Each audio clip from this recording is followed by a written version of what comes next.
Você possa fazer a leitura. Carta aos Hebreus, no seu capítulo 6, nós vamos ler do 1 até o 12. Quero falar um pouquinho hoje sobre a perseverança dos santos numa perspectiva bíblica e o quanto o Senhor nos exorta a continuarmos firmes na palavra. Diz assim o texto das Escrituras, exortação ao progresso na fé. Portanto, deixemos de lado os ensinamentos básicos a respeito de Cristo e sigamos em frente, alcançando a maturidade em nosso entendimento. Certamente não precisamos lançar novamente os alicerces, ou seja, o arrependimento das obras mortas, a fé em Deus, o batismo, a imposição de mãos, a ressurreição dos mortos e o julgamento eterno. Se Deus permitir, avançaremos para um maior entendimento. Pois é impossível trazer de volta ao arrependimento aqueles que já foram iluminados, que já experimentaram as dádivas celestiais e que se tornaram participantes do Espírito Santo, que provaram a bondade da palavra de Deus e os poderes do mundo por vir e que depois se desviaram. Sim, é impossível trazê-los de volta ao arrependimento, pois ao rejeitar o Filho de Deus, eles voltaram a pregá-lo na cruz, expondo-o à vergonha pública. Quando a terra absorve a chuva que cai e produz uma boa colheita para o lavrador, recebe a bênção de Deus. Mas se a terra produz espinhos e ervas daninhas, para nada serve, sendo logo amaldiçoada e por fim queimada. Amados, embora estejamos falando desta forma, na realidade não cremos que se aplique a vocês. Temos certeza de que estão destinados às coisas melhores que pertencem à salvação. Pois Deus não é injusto, não se esquecerá de como trabalharam arduamente para Ele e lhe demonstraram o seu amor ao cuidar do povo santo, como ainda fazem. Nosso desejo é que vocês continuem a mostrar essa mesma dedicação até o fim, para que tenham plena certeza da sua esperança. Assim, não se tornarão displicentes, mas seguirão o exemplo daqueles que, por causa da sua fé e perseverança, herdarão as promessas. Até aqui. Vamos orar mais uma vez? Amado Deus, muito obrigado, porque o Senhor tem conduzido as nossas vidas e nos guardado, livrando os nossos pés da queda e o nosso coração de afastar-se de Ti. Por isso, Deus, nesse momento em que nós agora meditaremos na Tua palavra, nesse momento de culto, nós queremos lhe pedir que o Senhor fale ao nosso coração, que o Senhor nos edifique, que o Senhor nos mostre a tua vontade, que o Senhor mesmo nos conduza de acordo com o teu querer, abra o nosso entendimento e o nosso coração, para que essa palavra revelada a nós, Senhor, nos fortaleça a alma, nos sustente os pés e nos mantenha firmes em crescimento rumo ao Senhor. Em Cristo Jesus que oramos. Amém.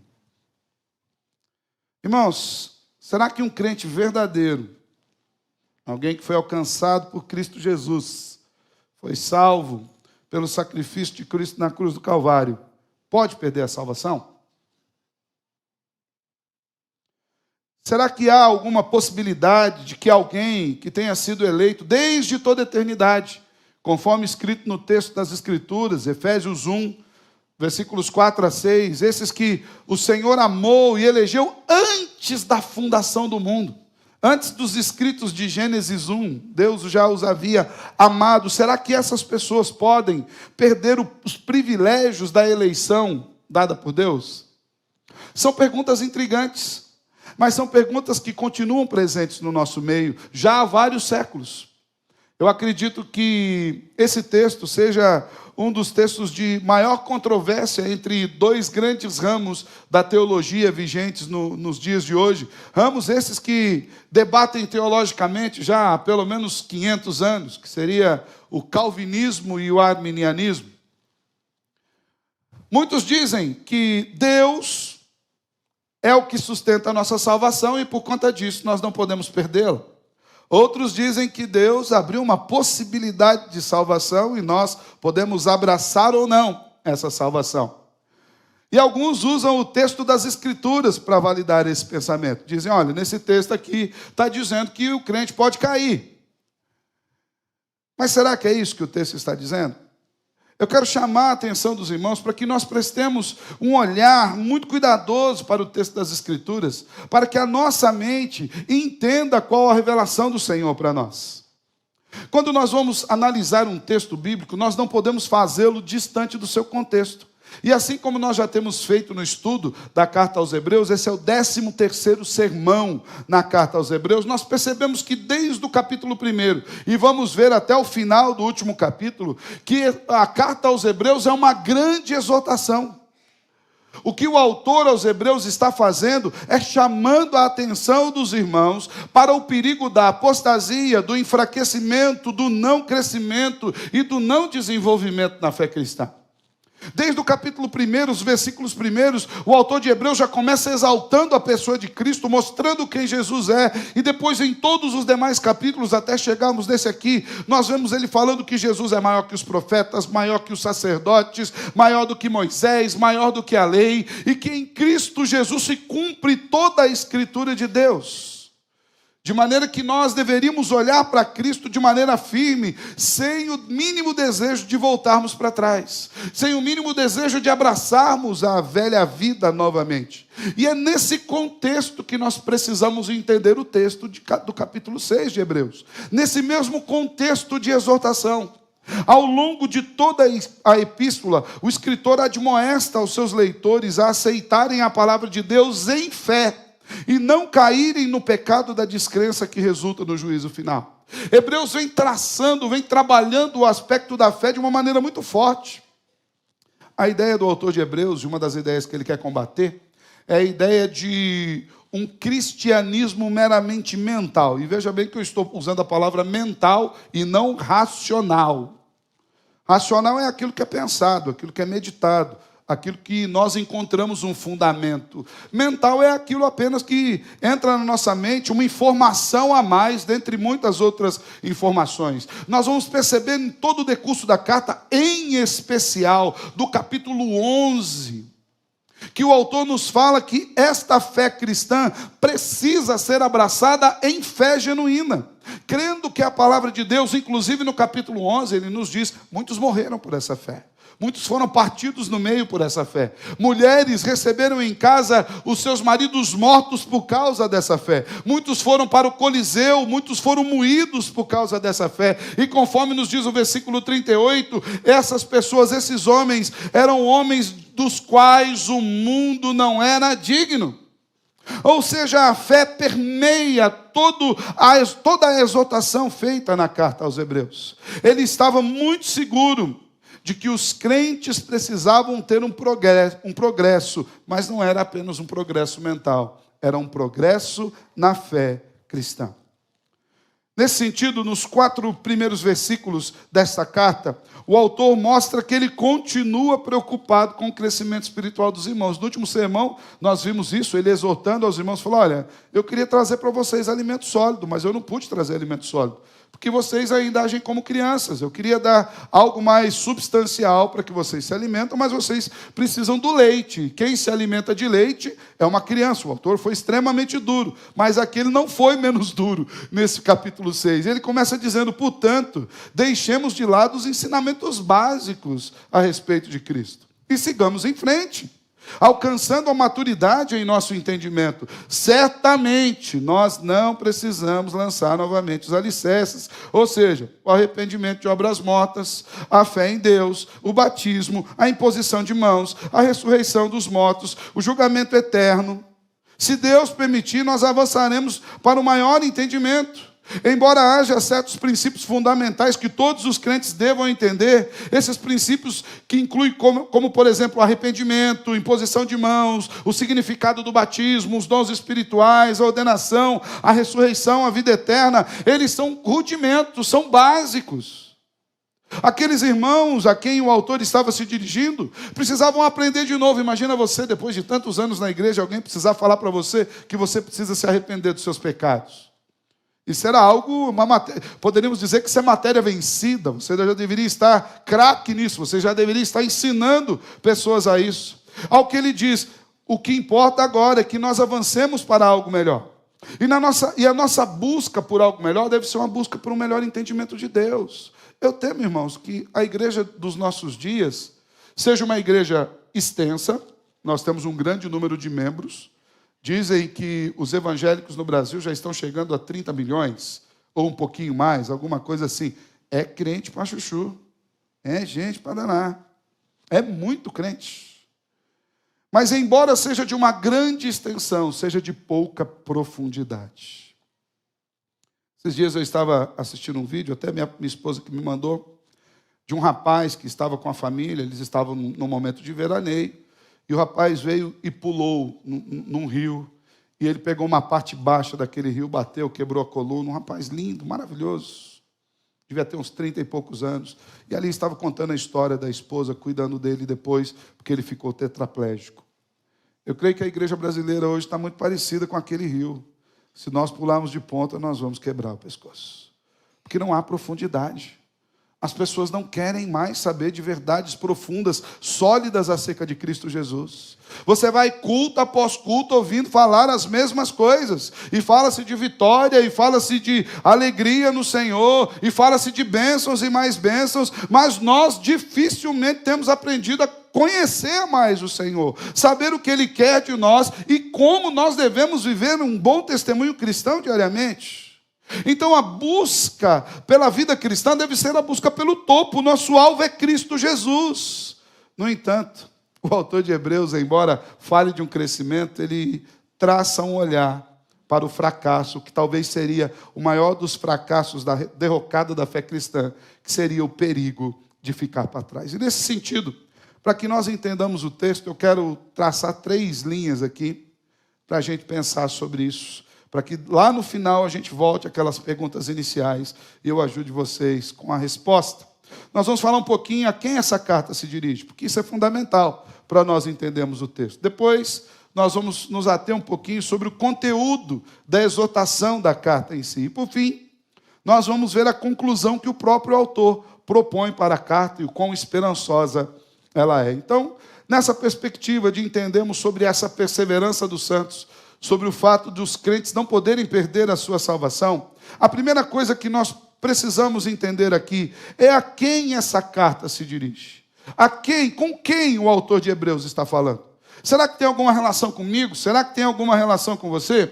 E o texto mesmo, ele já nos diz a quem a carta é dirigida. Se você estiver com a sua Bíblia aberta, a partir do versículo 4, diz assim: porque é impossível, pois é impossível trazer de volta ao arrependimento aqueles que já foram iluminados, que já experimentaram as dádivas celestiais e se tornaram participantes do Espírito Santo, que provaram da bondade da palavra de Deus e os poderes do mundo por vir.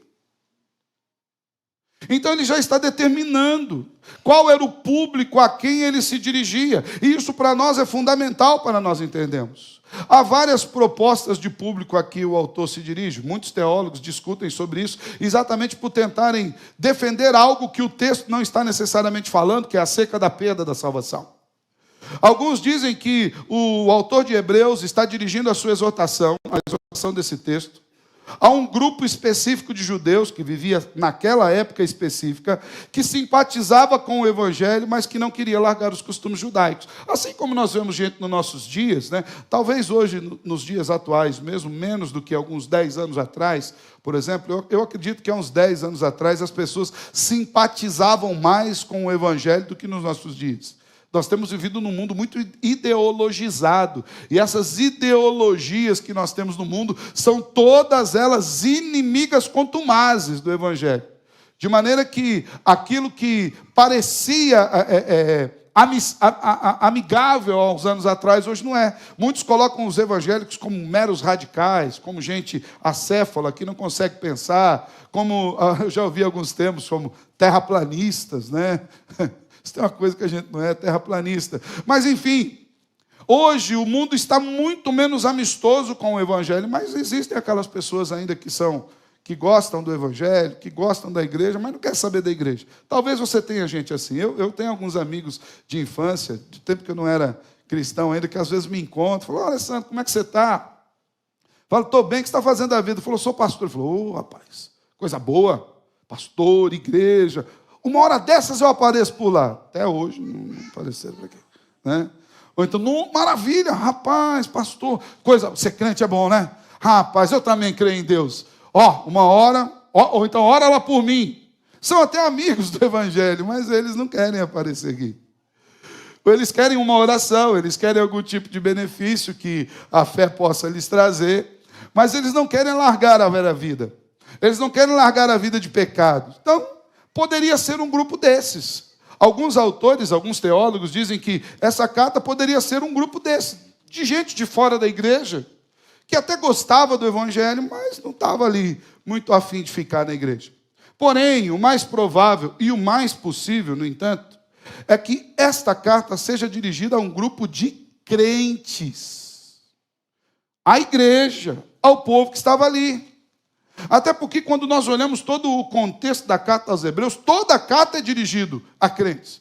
Não teria por que motivo, nesse momento, ele falar, irmãos, agora eu vou falar só com os lá de fora. É como se eu estivesse aqui no culto pregando para vocês, falar, irmãos, agora é o seguinte, no momento vocês podem sair, tomar um cafezinho, uma água no banheiro, agora eu vou falar só com o pessoal que está assistindo online. Não tem sentido um negócio desse. A ideia, então, é que o autor de Hebreus está dirigindo-se a crentes. Crentes aos quais ele já tecera várias exortações anteriores, várias advertências contra o abandono da fé cristã e a volta às práticas do judaísmo. E sobre esse grupo, vários teólogos asseveram que possivelmente fosse uma espécie de crente de fachada. Aquele que estava dentro da igreja, mas não era assim um crente. Aqueles que a gente chama de aparentemente crente. E o texto qualifica os seus leitores. Se você for perceber, como ele não está falando com pessoas de fora, o autor de Hebreus, ele qualifica quem eram os seus primeiros leitores. Era gente que foi iluminada, era gente que teve experiência com as dádivas celestiais, era gente que se tornou participante do Espírito Santo, era gente que provou da bondade de Deus, dos poderes do mundo vindouro. Ou seja, pessoas que frequentavam as igrejas ou a igreja de forma ativa, que participaram por um período, se envolveram, mas que não estavam ligados à igreja por convicção de fé salvadora, mas estavam ligados à igreja por outras questões pessoais, questões essas que não lhes legavam a profundidade necessária para manterem-se no caminho. Era gente que talvez foi para a igreja para resolver um problema. Era gente que talvez foi para a igreja porque a família ia na igreja, e o pai era da igreja, a mãe era da igreja, o amigo era da igreja. Era gente que talvez se achegou na igreja para resolver alguma circunstância estanque. Quantas pessoas a gente não ouviu falar que chega... Já ouviu aquele ditado, não vem pelo amor, vem pela dor? Né? A gente fala isso. Não importa seja pelo amor ou pela dor, se ele não vier por Jesus, ele não vai ficar. Se ele não vier por conversão, por convicção de fé salvadora, ele não vai ficar. Porque tem muita gente que chega pela dor. Ele vai na igreja quando recebe um diagnóstico de uma doença mortal. Ele vai na igreja, ele precisa de oração. Ele vai na igreja quando ele olha lá, as suas finanças, está tudo quebrado, não tem dinheiro mais. Então ele vai na igreja buscar. Tem muita gente que vai na igreja quando o casamento está falido, ou quando o filho está nas drogas. Não importa qual seja a circunstância. Muitos adentram as portas da igreja, ouvem a mensagem do evangelho, mas não ficam, porque não foram trazidos à igreja por conta de uma fé salvadora, de uma conversão, de uma mudança de coração. É possível que esse grupo de fato fosse um grupo de judeus, até porque a carta é aos Hebreus, e que esse grupo, embora estivesse recebendo a mensagem da graça, não conseguiu se adaptar com a liberdade da graça e estava voltando para os velhos rudimentos. Olha alguns aspectos desse grupo. Nós já até citamos, mas eu queria pormenorizar cada um deles. Por exemplo, era um grupo de pessoas que foram iluminadas. O que significa? Pessoas que tiveram contato direto com o Evangelho de Cristo. É gente que ouviu as boas novas da salvação. Talvez fossem até batizados. Esses podem muito bem ser aqueles descritos no capítulo 5, em especial, quando o autor de Hebreus fala, meus irmãos, vocês precisam crescer na fé cristã. Ou muito bem aqueles que estão descritos nos versículos primeiros que nós lemos aqui, olha, vocês já estão vivendo a fé, mas a gente precisa voltar a explicar para vocês aquilo que é básico. Falar sobre batismo, falar sobre arrependimento de pecados. Vocês já ouviram isso, vamos passar para o próximo capítulo. Eram pessoas iluminadas. Eram pessoas que experimentaram a dádiva celeste, o que significa pessoas que desfrutaram da alegria da comunhão com os santos. Irmãos, é muito bom estar aqui. A igreja é um ótimo ambiente. E muita gente é abençoada por estar na igreja. Não importa se a pessoa seja santo ou ímpio, o ambiente da igreja, cantando louvores a Deus, celebrando ao Senhor, abrindo a palavra de Deus, lendo as Escrituras, pregando o evangelho da salvação em Cristo Jesus, orando, impondo mãos, abraçando, participando da comunhão. Esse é um ambiente santo que traz alegria e abençoa pessoas.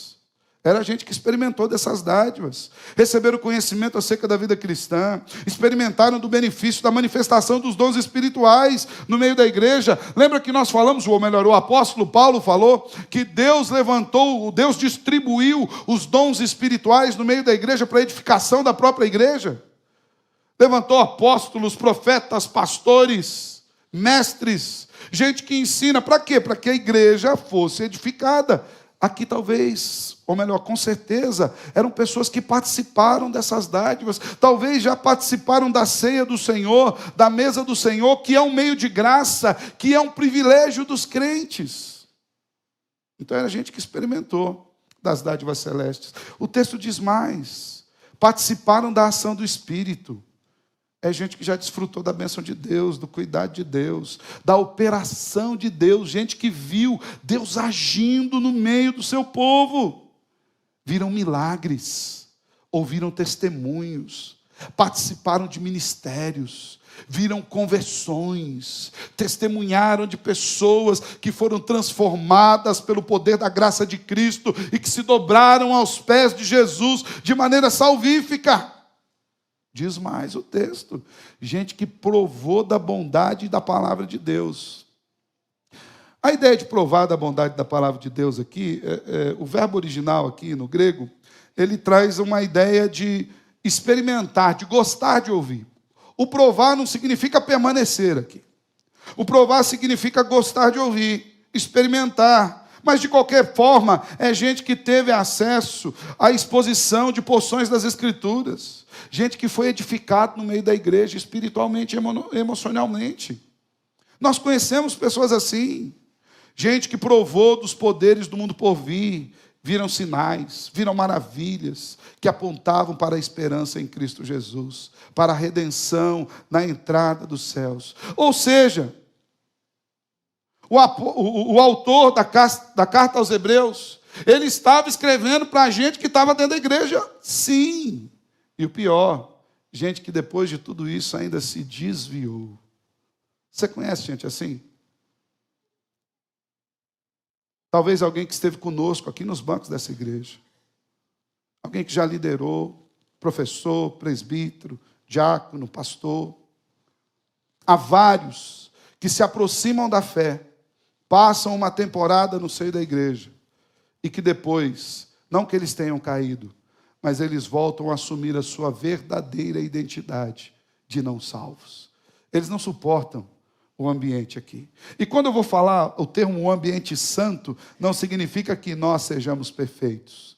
Por santo, entenda-se um ambiente separado somente para a glória de Deus. Tem gente que não suporta.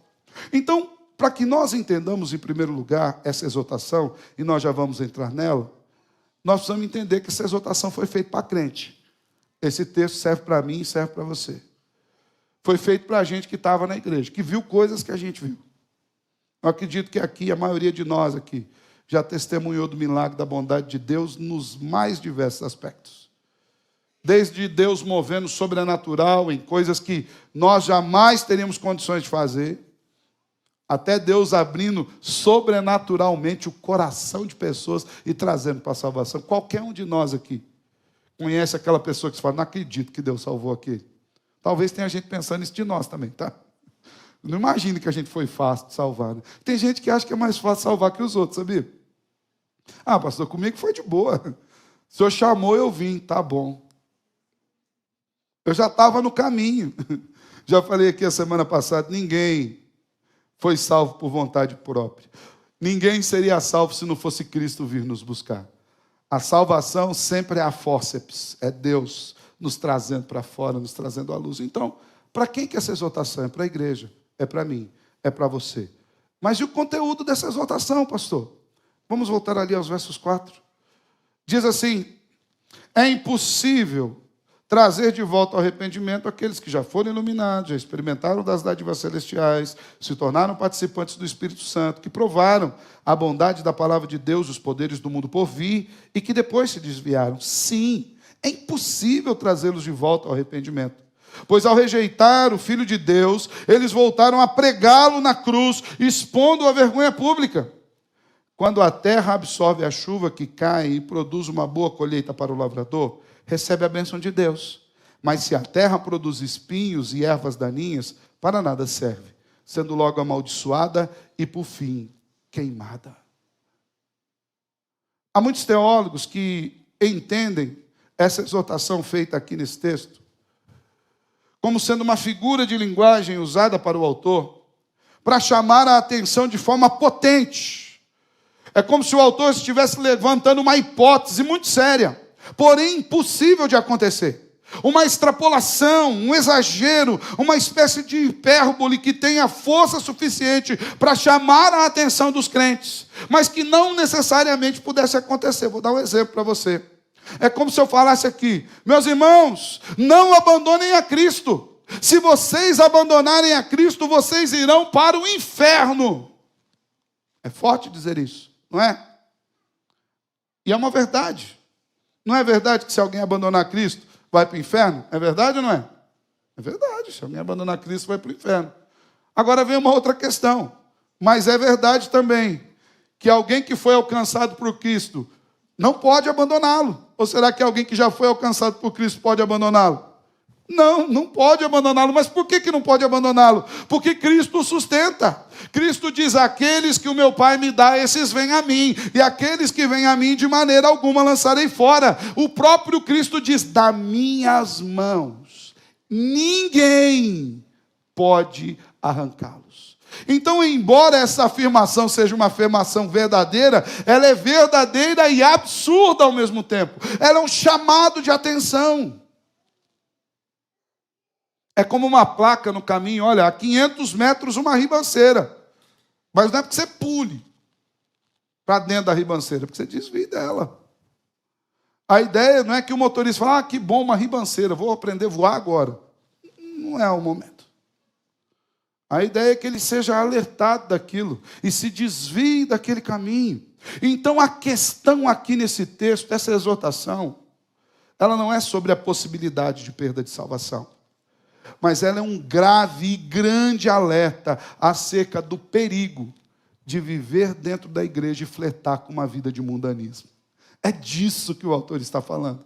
Ele está falando: meu irmão, você que está aqui dentro da igreja, você que já foi alcançado por Cristo Jesus, presta atenção, quero te falar uma coisa.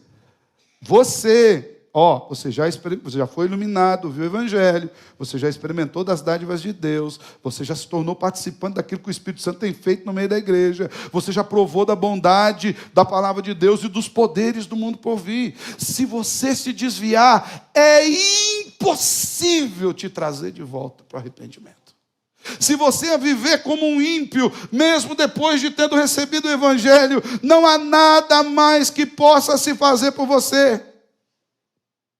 Ainda que seja impossível que alguém que foi salvo venha perder a salvação, esse alerta mostra o risco enorme de vivermos na igreja santa como ímpios caídos. Não é, pastor, mas como assim?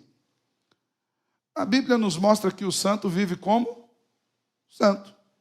O problema é que muitas vezes a gente não entende muito o que é a adoção em Cristo Jesus.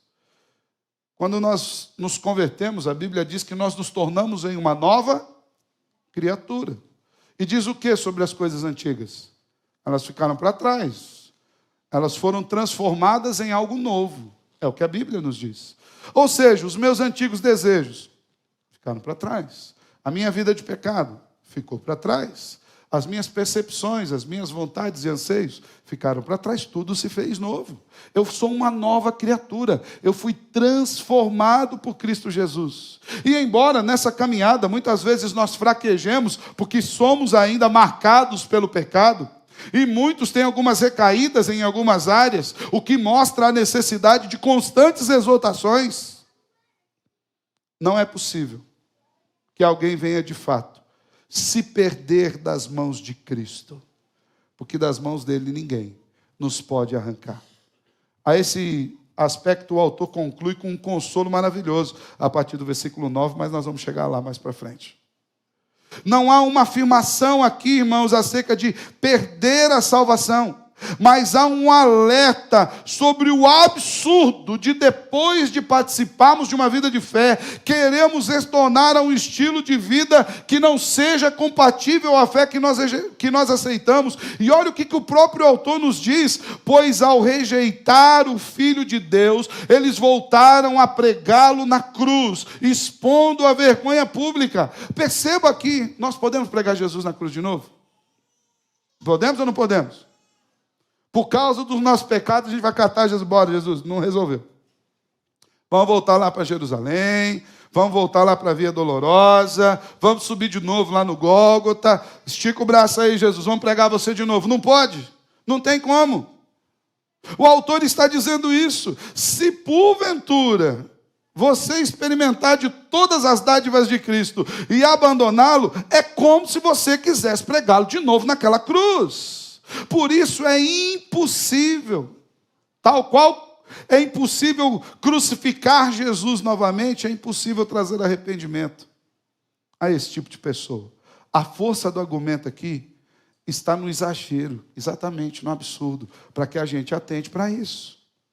Então, caso nós assumamos que essa exortação não seja uma questão de hipótese, que leve uma reflexão poderosa ao arrependimento, caso nós consideremos que o grupo a quem a exortação foi dirigida era o de gente que participava da igreja, como nós já dizemos acima, de gente que apostatou, que abandonou, que se desviou, então há dois textos que a Bíblia nos traz, que apoia a ideia de que a ideia aqui não é de perder a salvação, a ideia de uma exortação dura.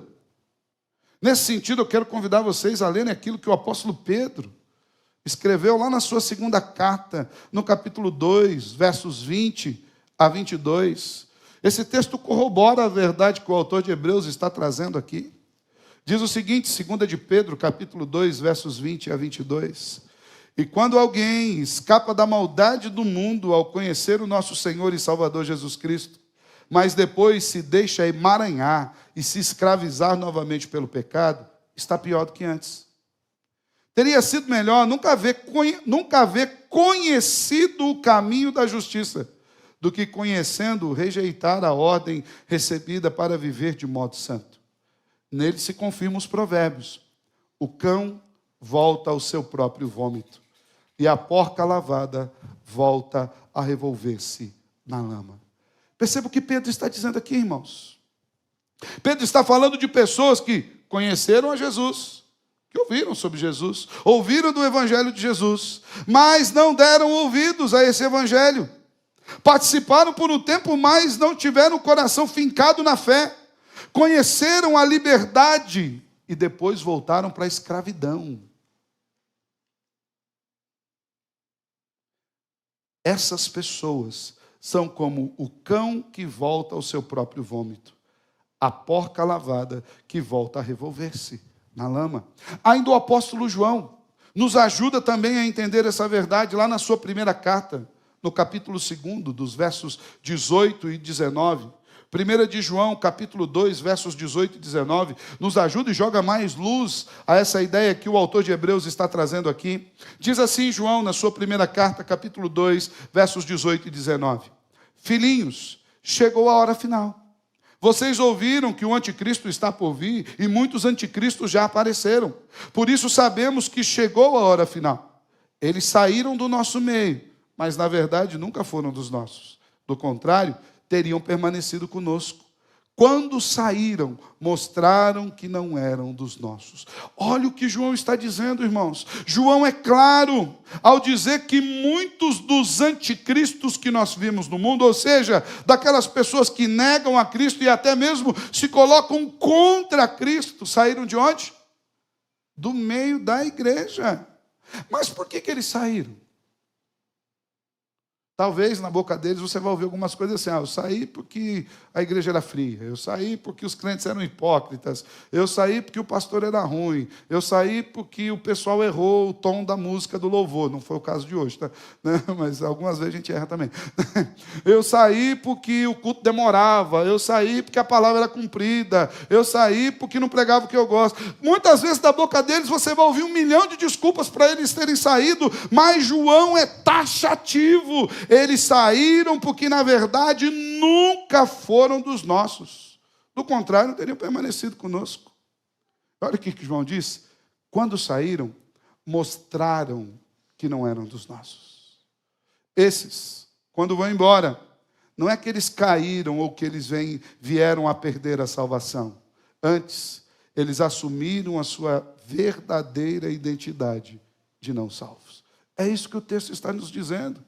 Seja por qual caminho interpretativo nós olhemos para essa exortação, nós perceberemos que o autor de Hebreus não está falando de uma perda de salvação. Antes, ou de um alerta extremo sobre o perigo de uma vida sem Cristo, ou do perigo de participar de todos os benefícios de Cristo, sendo experimentados pela graça, aquilo que Cristo proporcionou para nós nessa vida, sem que nós passemos pela conversão. Isso é um perigo, irmãos. Isso é um perigo seríssimo. Seja por qual via for, nós somos chamados ao arrependimento, ao abandono do comodismo e ao crescimento espiritual. É por isso que o autor de Hebreus tanto assevera sobre o crescimento espiritual. É por isso que ele tanto assevera que não dá para a gente ficar, depois de 10, 15, 20 anos como crentes, tendo que aprender de novo aquilo que é básico. Porque isso é um sinal de enfermidade espiritual. Um crente que depois de 10, 20 anos não consegue defender a sua fé está doente. Eu não sei se é o seu caso, mas se for, procura o médico dos médicos. Ele vai te dar um remédio, 3 vezes por dia, cedo, de tarde e de noite. É um remédio santo, literalmente é um santo remédio. Precisa de aprofundamento nas Escrituras. É disso que o autor de Hebreus está falando. E como a gente também entende que é isso? Então, primeiro a gente já viu. A exortação é feita para a igreja, para a gente que está lá no meio. Nós não precisamos ter medo de dizer isso, não. Nós não precisamos ficar arrumando subterfúgio. Não, isso aqui não é bem assim. Ele está falando com aqueles que gostam. Não, ele está falando com o crente mesmo. E ele está falando de maneira dura e absurda mesmo. Ele falou, o negócio é tão sério que é como se vocês quisessem crucificar Cristo de novo. Como não dá para crucificar Cristo de novo, então não tem volta para vocês, não tem mais caminho para vocês. A Bíblia diz que Cristo foi crucificado de uma vez por todas. O justo pelos injustos. De uma vez por todas, cumpriu-se a lei na cruz do Calvário. Mas ele conclui de uma maneira muito bondosa e esperançosa. E o autor de Hebreus, irmãos, ele vem sendo bastante duro nesses últimos capítulos. Mas ele nos apresenta uma conclusão esperançosa. Olha o que nos diz a partir do versículo 9 até o versículo 12. Amados, embora estejamos falando dessa forma, na realidade não cremos que se aplique a vocês.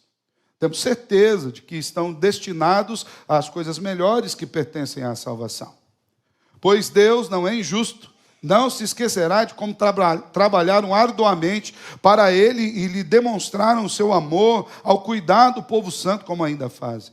Nosso desejo é que vocês continuem a mostrar essa mesma dedicação até o fim, para que tenham plena certeza de sua esperança. Assim, não se tornarão displicentes, mas seguirão o exemplo daqueles que, por causa de sua fé e perseverança, herdarão as promessas.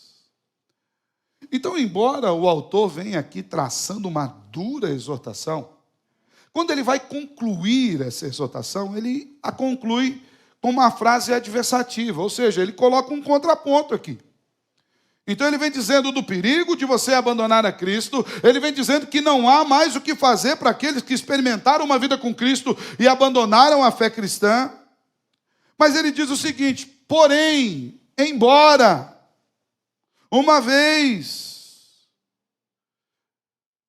nós estejamos falando dessa forma tão dura, isso não aplica-se a vocês.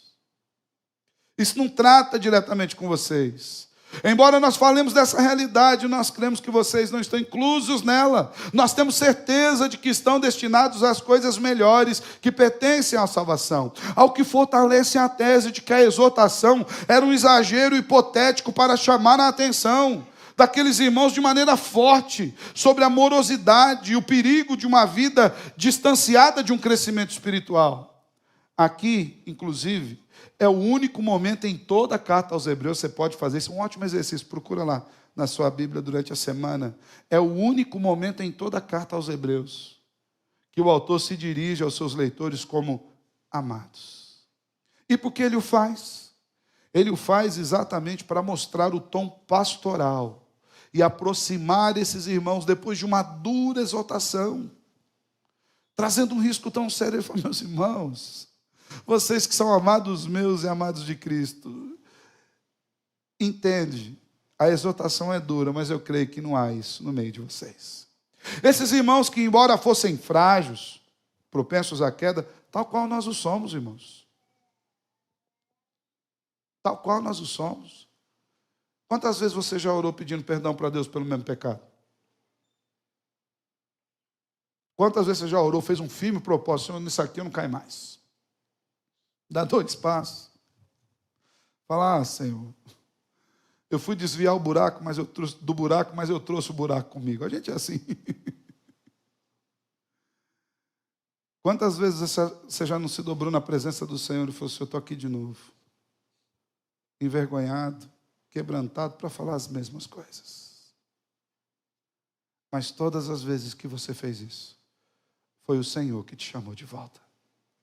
Eu falo que uma grande diferença para você saber se você é salvo ou não, um toque, uma boa dica.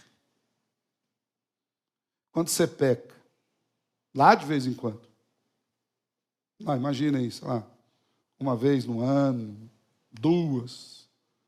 Se você diz que é verdade, diz que acabou de pecar agora. Mentira. Não, mas assim, quando você peca, o que você sente? O garfo pontudo do inimigo, do capeta. Você olha para baixo, vê aquele caldeirão, a imagem que também irreal que a gente tem, aquele caldeirão, fogo, bora para cá que você é meu, é isso que você sente? Ou você ouve a voz doce do Pai falando: vai para cá, vem aqui, vamos conversar. Vinde, pois, e arrazoemos. Vamos pensar. Ainda que os seus pecados sejam como a escarlata, ainda que seus pecados sejam visíveis de longe, eu posso lavá-los. Eu posso transformá-los em mais alvos do que a neve. O que você sente? O garfo do inimigo te chamando para baixo? Ou a mão do Pai querido falando: vem para cá, vamos conversar. Embora aqueles irmãos também fossem frágeis como nós somos, propensos à queda como nós somos, o autor termina a exortação de uma maneira maravilhosa, dizendo que eles não seriam jamais abandonados por Deus, de forma a serem rejeitados perpetuamente, ou esquecidos, ou alijados da graça. A grande parte de nós tem filhos. E uma grande parte de nós tem filhos que já cresceram um pouco mais, adolescentes, outros adultos. E quem tem filho sabe disso. Quantas vezes nossos filhos pecam? Às vezes pecam de forma a nos levar às lágrimas. Às vezes os nossos filhos pecam de uma maneira tão triste que até nós nos arrependemos pelos pecados deles. Às vezes eles pecam de maneira que nós nos envergonhamos. Às vezes os nossos filhos pecam de maneira que a gente não tem coragem de pisar o pé para fora da porta de casa. Às vezes alguns de nós são chamados na escola para ouvir questões sobre os nossos filhos que a gente daria a vida para não ter que ouvir. Alguns pais cristãos, gente de Deus, vai visitar os filhos na cadeia porque cometeram atrocidades. Mas em nenhum momento nós os consideramos menos filhos. E se nós, que somos pecadores, falhos, limitados, sabemos amar os nossos filhos, quanto mais o Pai Celeste nos ama. Porque salvação não é meramente um contrato. Salvação tem uma relação estrita com adoção. Quando nós fomos salvos por Deus em Cristo Jesus, a gente não fez um trato com Deus, sim, daqueles que a gente fazia quando era criança, com figas atrás, sabe? Eu prometo. É isso. Quando a gente foi salvo, Deus nos adotou como filhos seus. Existe eis um monte de coisa nessa vida, mas não existe ex-filhos. A Bíblia, inclusive, diz que como um pai se compadece dos seus filhos, assim, dessa forma, Deus nos ama.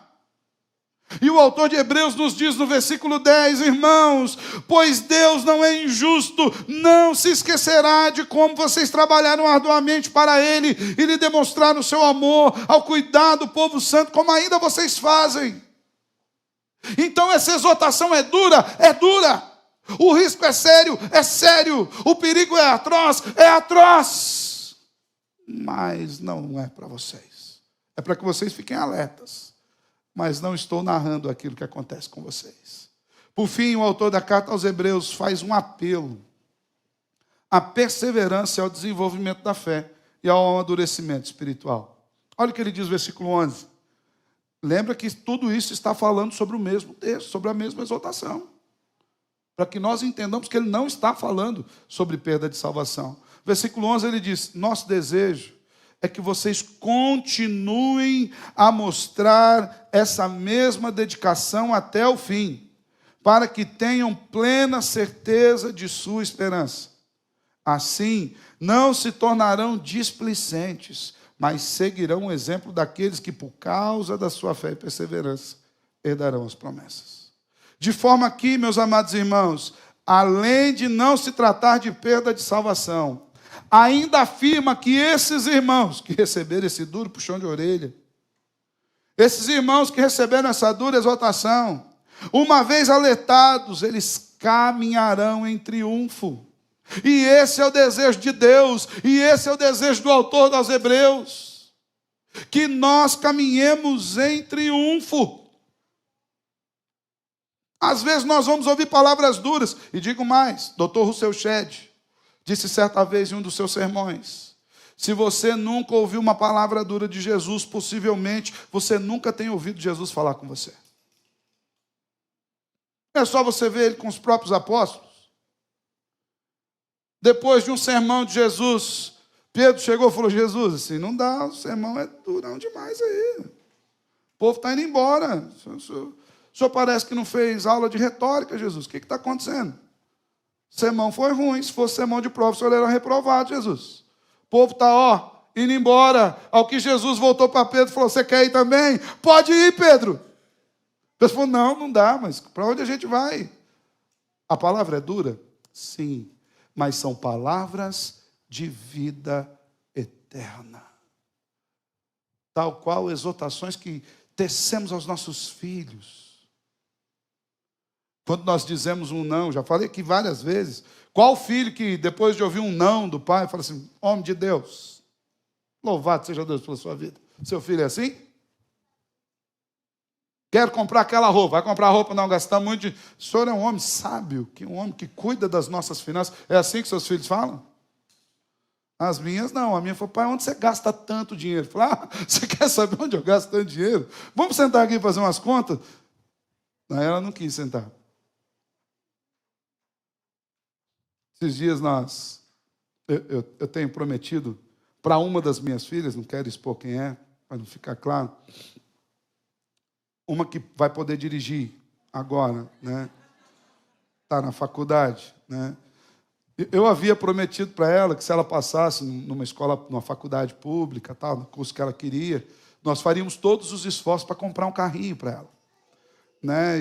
E ela passou o ano passado, ela falou, cadê meu carro? Eu falei, calma, faríamos todos os esforços. Ainda nós estamos no processo do todos os esforços. Né? E programamos para que o fim de todos os esforços se dê ao final desse ano. Falou, o pai vai comprar um carrinho para você assim, assim, assim, assim e tal. Aí coloquei alguns modelos de carro lá possíveis dentro daquele ambiente que a gente vai comprar. E falei, isso aqui é bonito, mas se eu fosse você, eu escolheria um carro econômico. Porque você vai abastecer o carro. Ela, como que eu vou abastecer o carro? Falei, com a mesada que você ganha. Pai, mas é muito pouco. Eu falei, eu sei, por isso que você precisa de um carro econômico. Ao que essa filha, eu não vou dizer quem é, virou para mim e disse, em que mundo você vive, pai? Eu parei para pensar em que mundo eu estava vivendo, sabe?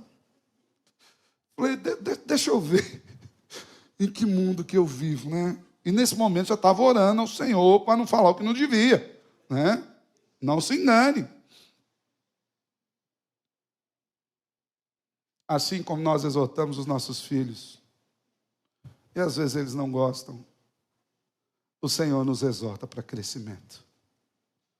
O Senhor nos exorta para o aproveitamento. O autor de Hebreus vai dizer isso lá no capítulo 12, nós vamos chegar lá. Ele falou, ó, sabe aquela perna que está bamba, levanta. Sabe aquela mão que está enfraquecida, põe ela aí firme. Que o Senhor corrija quem Ele ama. Vocês estão bem, quando eu vou chegar no texto para pregar, vocês já vão estar sabendo mais que eu. A gente vai caminhar junto. Para a gente terminar, irmãos. É possível que um crente verdadeiro perca a sua salvação?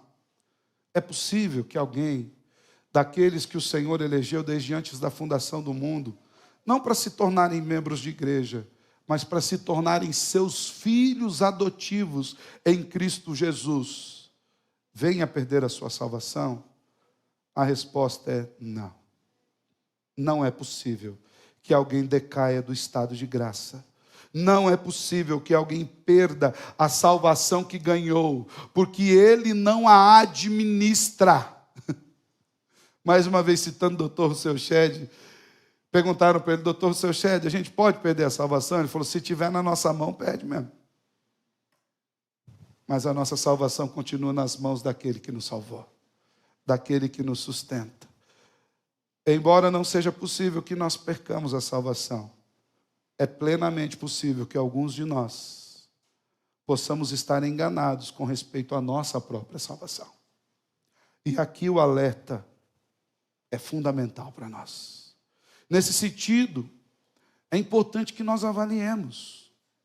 Embora eu esteja salvo, eu tenha sido transformado numa nova criatura, o meu viver tem declarado isso? Será que eu tenho vivido como alguém que foi liberto das garras do pecado?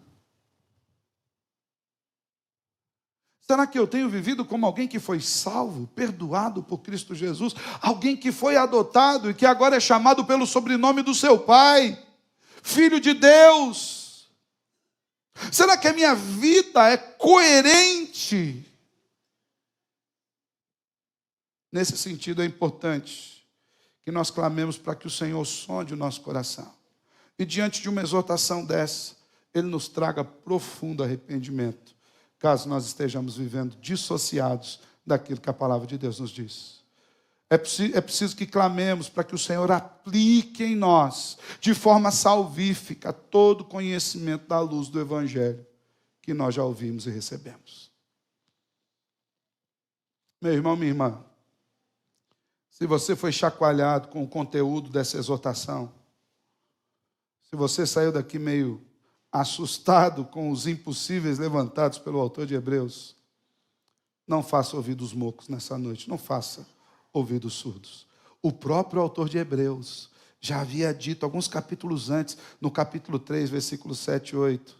Por isso, o Espírito Santo diz, hoje, se ouvirem a sua voz, não endureçam o coração, como eles fizeram na rebelião, quando me puseram à prova no deserto. Se você se sentiu exortado, chacoalhado hoje, não endureça o coração. Caso você perceba que o seu coração está adoecido, está tendendo ao afastamento, clame por misericórdia, pois o Senhor é misericordioso e quer nos resgatar e nos livrar de todo engano e todo aprisionamento ao pecado. Como diz o autor, é meu desejo que vocês continuem a mostrar dedicação até o fim, para que tenham a plena certeza da esperança. Assim não se tornarão displicentes, mas seguirão o exemplo daqueles que, por causa de sua fé e perseverança, herdarão as promessas de Deus. Que nós sejamos de fato daqueles que não retrocedem, mas que ficam firmes com Jesus para a vida eterna. Amém? Feche seus olhos, quero orar com você. Amado Deus, eu te louvo pela tua palavra. Eu te louvo porque o Senhor nos capacita de todas as formas a entendermos exortações duras como essas. E eu te louvo porque a maior capacitação que o Senhor nos dá é a ação do teu próprio Espírito que habita em nós, nos convencendo do pecado, da justiça e do juízo. Que de fato, Senhor, o Senhor abra os nossos olhos para que nós vejamos como nós temos vivido. Que o Senhor abra os nossos olhos para que nós entendamos, Deus, que uma vida, depois de ter ouvido o Evangelho, uma vida distanciada do Senhor, é como uma tentativa fútil de mais uma vez pregar Cristo naquela cruz. E tal qual isso é impossível, aqueles que vivem dessa forma são impossíveis de voltar-se para o caminho correto. Por isso, Senhor, abre os nossos olhos, para que esse alerta desça não apenas para a nossa mente, mas para o nosso coração. E que nós vivamos de maneira a agradar o teu nome, a glorificar o Senhor, hoje e todos os dias, em Cristo.